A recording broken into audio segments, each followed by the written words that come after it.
बिस्मिल्लाहिर्रहमानिर्रहीम। सिख कम्युनिटी के बाज़ चैनल्स की तरफ से इंतहाई गैर ज़िम्मेदारी का मुज़ाहिरा करते हुए हज़रत मौलाना अला यार ख़ान रहमतुल्लाह अलैह से मंसूब करके बहुत सी बेबुनियाद और मनगढ़ंत बातें फैलाई जा रही हैं, और ये वीडियोज़ चूँकि बहुत ज़्यादा वायरल हो चुकी हैं तो इसलिए मैंने मौलाना अला यार ख़ान रहमतुल्लाह अलैह की औलाद, उनका नवासा होने की हैसियत से ये ज़रूरी समझा कि इस पर कुछ वजाहत कर दूँ ताकि दोस्त अहबाब किसी गलतफ़हमी का शिकार ना हों।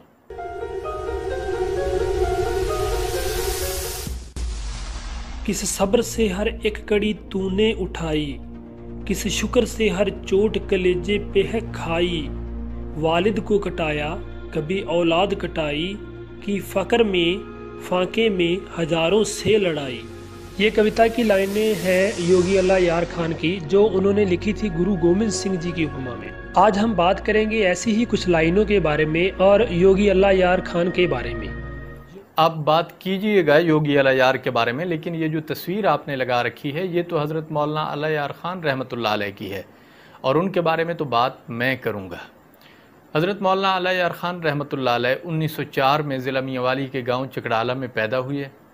आप सिलसिला नक्शबंदिया अवैसिया के मुजद्दिद शेख और एक बुलंद पाया आलिम दीन थे। 1934 में मदरसा अमीनिया दिल्ली से आपने दीनी तालीम मुकम्मल की। 1942 में तसव्वुफ़ के मैदान में कदम रखा और फिर मुसलसल ज़िक्र फ़िक्र और मुजाहिदा और रियाज़त से इसमें कमाल हासिल किया। 1960 में आपने सालिकीन की तरबियत शुरू की। आपका फैज़ दुनिया भर में फैला और आपके अकीदतमंद इस वक्त दुनिया के हर कोने में मौजूद हैं।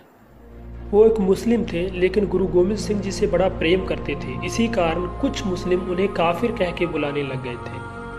कहा जाता है कि मस्जिद में उनके प्रवेश पर पाबंदी लगा दी गई थी और उन्हें लगभग 30 सालों तक मस्जिद में आने से रोक दिया गया था। आपकी वजह से तो मस्जिदों की रौनकें बढ़ गई थीं। आप लोगों को गुनाहों की दलदल से निकाल कर मस्जिदों में लेकर आए और आप पर कभी किसी आलिम ने कोई फतवा नहीं लगाया। उलमा तो आपके सामने दो जानू होकर बैठते और ताज़ीमन गर्दन झुकाते थे। लोग आपके गिर्द यूँ जमा होते, महसूस होता कि बरसात के मौसम में किसी शमा पर परवानों का हुजूम है।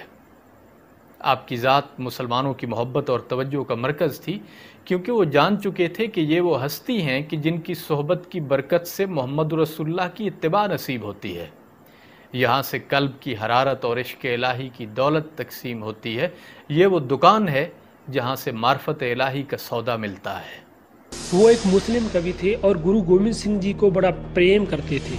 उनकी 2 कविताएं बड़ी प्रसिद्ध हैं, जिसमें से एक गंज शहीदा, जो उन्होंने बड़े साहिबजादों की शहीदी जो कि चमकौर के युद्ध में हुई थी उस पर लिखी थी, और उनकी दूसरी कविता का नाम है शहीदा-ए वफा, जो उन्होंने छोटे साहिबजादों की शहीदी के प्रति लिखी थी। 1913 और 1915 ईस्वी में ये कविताएं लाहौर में मिली थी।